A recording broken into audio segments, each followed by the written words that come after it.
Kaway-kaway, oh, yan, oh. Kaway-kaway tayo. Nandito sa simbahan ba to? Kaway-kaway. Kaway-kaway kayo, guys. Kaway-kaway daw kayo. Ayan, oh. Ang kasama natin, kaway-kaway. Kaway-kaway. Ano eh? Yan pa isa.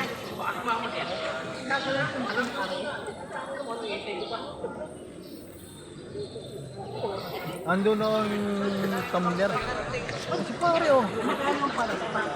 Puso? 50 daw. 50? Ah, yun na. Anong flower? Sayang na. Tinaas-taas ang pantalon magugubo. Alabit, tanggalin mo ng jacket mo. Hoy, alabit. Tanggalin mo muna. Balik tayo mo dyan. Tatay mo na. Magtataas mo doon. Pantalon. Masayang stroke. Photo. Para pare-pare tayo. Takbo muna po. Mamaya po tatayo. Kuha ng kami, kuha ng kami. Ay, si Kuya nakita. Alinsunod sa aral ng bawat Kristo. Isa na po ang simbahan. Sinisimulan natin ngayon ang mahal na araw. Si Kristo ay magagupay na pumasok sa kanyang lungsod upang bumalik ang kanyang gawain bilang Mesias na magpapasakit ng matayang pagiging para sa ating kaligtasan. Kaligtin natin sa liwanag na may anak ng kanyang pag-aalay ng sarili para sa kapwa. At sundan natin siya ng may buhay na pananampalataya. Kaya sa diyan, sa pagdurusa sa Diyos, tayo naman ay nakahati niya sa kanyang pananaig sa mga tayo at sa kanyang bahang buhay. Mananalig tayo. Naman ang inyong pag-iinay, ang mga kalaspas na ito ay iyong pagpalain at kawadali. Upang sa masaya namin pagbubunyi sa Mesias namin hari, siya ay aming masundan sa pamamagitan niya, ay aming nasapitin siya ng pagmamahal ng lungsod ng Jerusalem na kanyang pinagkahalian kasama mo at ang Espiritu Santo pagpasawalan ng bayan. Amen.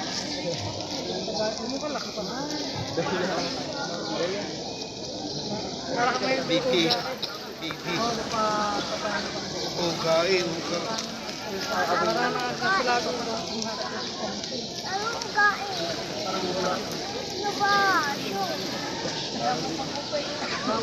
Hindi po gawin.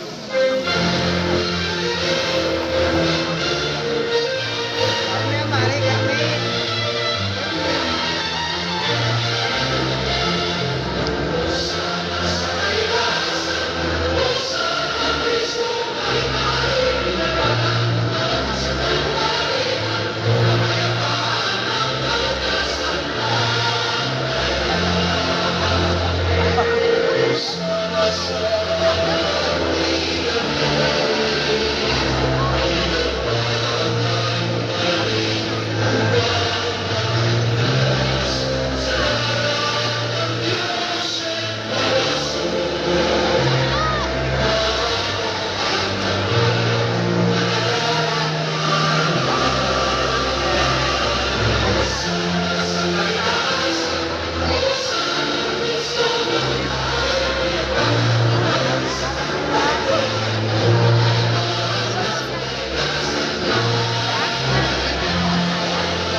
Kaya yung inyong pagpasal dito sa simbahan dito dito sa bayan ng Laurel, tamang minsan lamang kayo pupunta dito.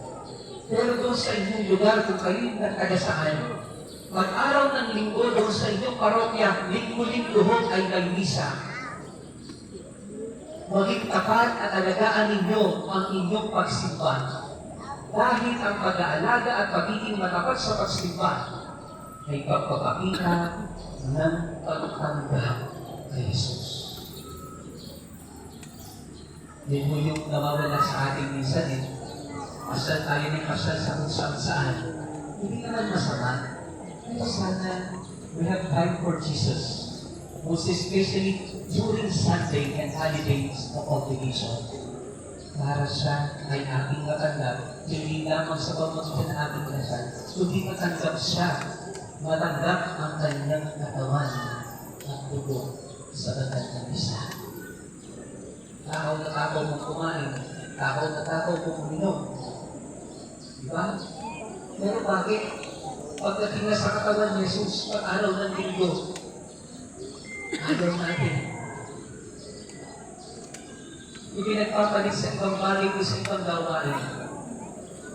Kaya ang simpleng paalaala, alagaan at maging matapat sa pagtanggap kay Jesus.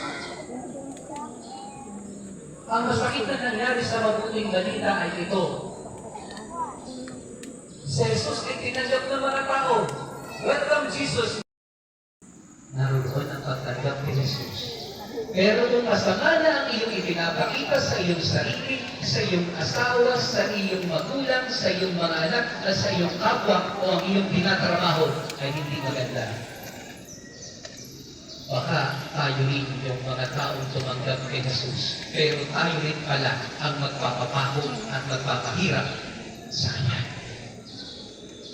Kaya nung sabi ko, halagaan na maging matapat sa pagtanggap kay Jesus. Marami din pala nasimba dito. Marami. Ang dumi. Nasa labas pa ata. Pagkakunti ang dala na tinapay ng pare magkukulang. Hindi, puto kaya at baka ako maubusan.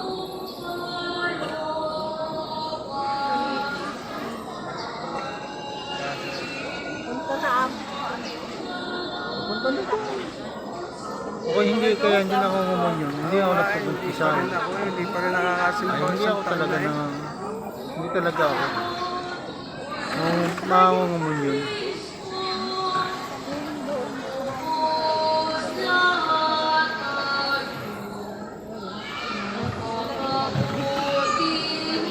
nakalulit ka pa.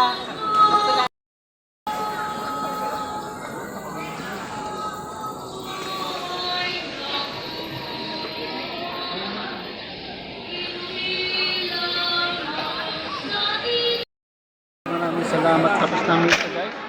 Tapos na misa guys. Maraming salamat po sa Panginoon Diyos na nakasimba kami dito sa simbahan ba to guys. Maraming salamat po lahat. Bye bye guys. Thank you.